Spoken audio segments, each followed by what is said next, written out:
I wanted to ask you guys about webisodes. Do any of you make webisodes? They're like episodes that you guys film just for the internet of your show. I mean, there was a sort of a thing a few years ago where it was like people get paid for webisodes, and how has the internet sort of changed? We didn't make webisodes, but we don't get paid. You don't get paid for them? No, they call them hobbies. publicity. Hobbies, yeah, it's promotional. But we play full, Full. We have we have cartoons with the characters that we do voices for, and we do this thing called Odds and Ends. We do a lot of web content. We do whatever. We're kind of like the little show that we do whatever we can to. We do whatever we can. Amy, you had a tweet. Series, right? I had a web series, but it was separate from my show. It's separate from your show, right? But and it's for girls, right? Yeah, it's called Smart Girls at the Party, and it's I'll probably be someday asking you guys to come do something in it. But it's like a Charlie Rose style interview show that I interview young girls, and then we have a dance party at the end.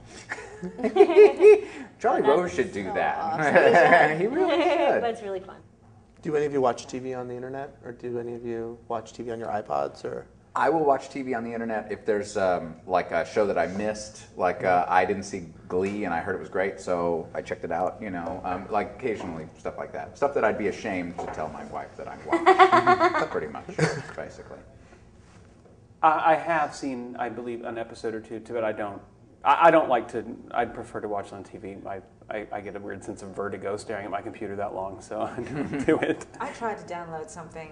I'm hopeless, really, in that area. So I just stick to the old school, archaic colored television. I do like watching shows that I haven't seen. I do like watching them all in a row. I do like getting the DVD of. Yeah, me too. That is really satisfying. I hate to say, or I don't know, but when you get a season of something and you just get to watch it. Great for jet lag too. It is. Just go and go. You know what I've seen mostly on the internet is Saturday Night Live stuff. It's like if you didn't see the show and there's a skit. I don't know anybody that's capitalized as much. I was going to say as well. I don't know what's well or good, but because I was just specifically going to search out the Palin Clinton press conference thing. Yeah. On the internet. Yeah, that was a big Me too. That was a big, but that's an interesting thing that's changed in the past 10 years was the idea that, you watch, SNL is certainly an example of that. You watch bits and pieces of it, and you can, like all of our shows, you can fast forward or TiVo or whatever you want to do, but it used to be that you had to watch it. It was event television. You had to be home at 11:30 and you had to be watching it, and it's some stuff doesn't travel as well, like a Sunday morning, and some stuff does. Some stuff sticks out and can be watched over, and other stuff it's not, it doesn't. Maybe it spoils in the sun. I think most people aren't drinking when they watch it on Sunday morning. But I like golden bomb. It spares people trying to describe a skit, trying to describe a great skit to a friend. They can just say, just watch it, as opposed to lamely describe. Okay, Andy Samberg and Justin Timberlake, they're these two guys, and they're talking about having sex with their mothers. It's hilarious. No, just watch it. Watch it. Just watch it. That's, I think the internet's amazing. I think it's this amazing new medium that's accessible to anyone can make something and put it out there, and it's so great. But stand-up wise, it sucks when you're trying new stuff or you're doing stand-up and somebody's videotaping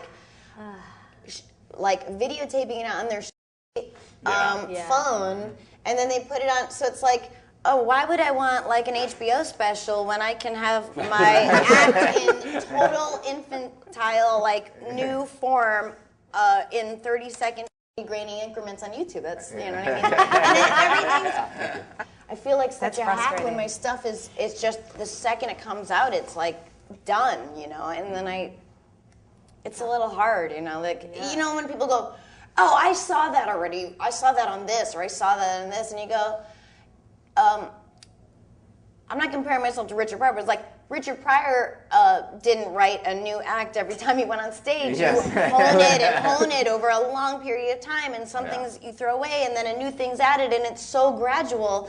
But it's such an immediacy now that it's it's hard to keep up with, Do you guys think TV is getting raunchier? Your show's always been... Yeah.